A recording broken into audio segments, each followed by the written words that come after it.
নমস্কার, শুরুতে জানাই সাথী সাউন্ডের পক্ষ থেকে রথযাত্রার আন্তরিক শুভেচ্ছা ও অভিনন্দন। সাথী সাউন্ড প্রেজেন্ট করছে নতুন স্পিকার চেক। এখানে যারা হার্টের রোগী আছেন দয়া করে বক্সের সামনে থেকে সরে যান। কোনো কিছু হয়ে গেলে কমিটি বা সাউন্ড সিস্টেম কোনো দায় থাকবে না। সাথী সাউন্ড প্রেজেন্ট দামোদরপুর से। कृपया डीजे के सामने से हट जाए। Speaker check.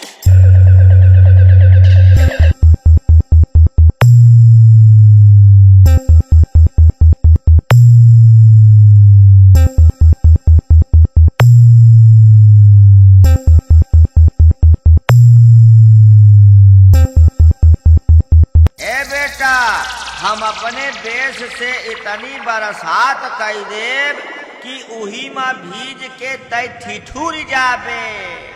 आज तय आपन ऑपरेटरई भूल के हमारे सामने बटूर जाबे। डीजे जयजीत रिमिस्क दामोदरपुर से।